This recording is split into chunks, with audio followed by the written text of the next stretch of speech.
The sixth Sunday in Ordinary Time.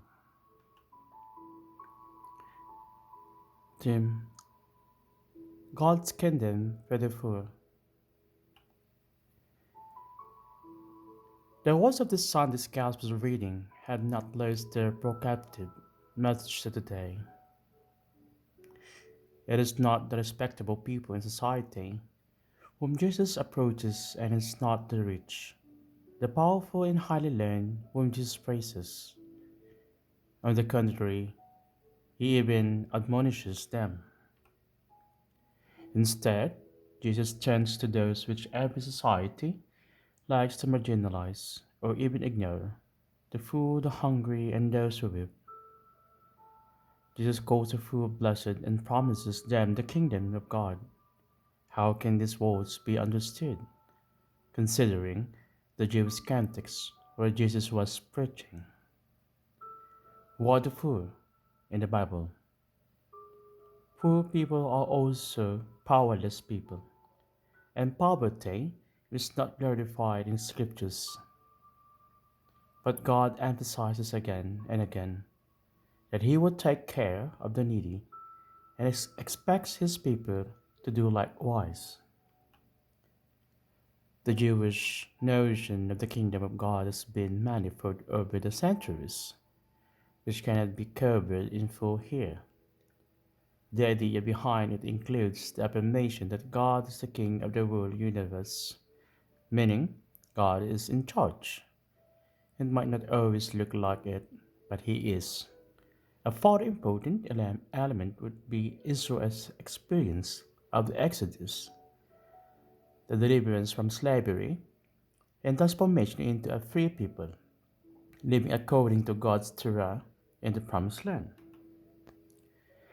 Later, during Israel's time in exile, the term Kingdom of God is closely linked to a longing of the people to return again to their homeland. So, Kingdom of God comprises a hope and a longing throughout Israel's history for a life where God is in charge, where justice reigns, especially for the powerless. It can even be described as a messianic vision of a life without poverty, hunger, and weeping, a vision of heaven. The reality where Jesus is preaching is looking quite gloomy. The crowd following Jesus and listening to his words are people suffering from the Roman occupation. Probably, all of them were in fact poor, since the occupation exploited them not only physically, but also financially. So, when Jesus is promising this crowd of the poor and powerless the kingdom of God, he reminds them to hold on the hope of their ancestors and their continuing expectation of the kingdom of God. By alluding to this term, he assures them that God will again work on their behalf. Thus, Jesus encourages these poor to put their trust once more in the God.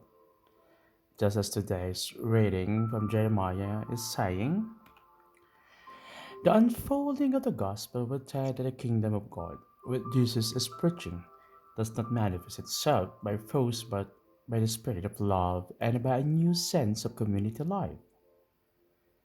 The evangelist Luke gives us a glimpse how this new reality eventually would unfold when he describes the first community of Jesus' followers in Jerusalem.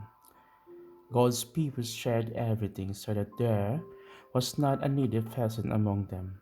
Finally, the poor are taken care of, and a piece of heaven becomes visible on earth.